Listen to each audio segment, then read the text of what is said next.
Hello मैत्रिणींनो, तुम्ही जर अशी वांग्याची भाजी बनवली तर घरात सर्वांना नक्कीच आवडेल. अगदी ज्याला नाही आवडत वांगी, ते सुद्धा आवडीने खातील. तर चला रेसिपीला सुरुवात करूया.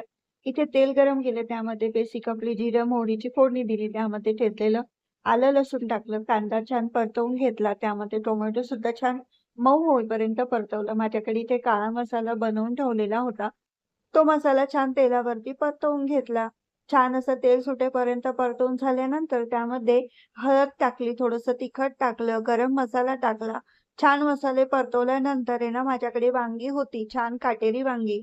ती छान अशी धुवून घेतली. त्याच्यामध्ये 4 कट टाकले आणि मध्ये बघून घेतलं की कीड आहे की नाही. व्यवस्थित पाण्यामध्ये मिठाच्या पाण्यात धुवून घेतली आणि आपण जो मसाला परतवला होता त्यामध्ये टाकली. छान असं तेलावरती परतवून घेतली एक 5 ते 6 मिनिटं. झाकण लावून परतवून घ्यायचं. हवं तर 1-2 चमचे पाणी टाकू शकतात मसाले जळू नये म्हणून. चवीनुसार मीठ टाकलं. मीठ टाकल्याने सुद्धा भाजीला पाणी सुटतं आपसुकच. छान असं परतवून घ्यायचं. वाफेवरती परतवल्यानंतर त्यामध्ये आवश्यकतेनुसार गरम पाणी टाकायचं.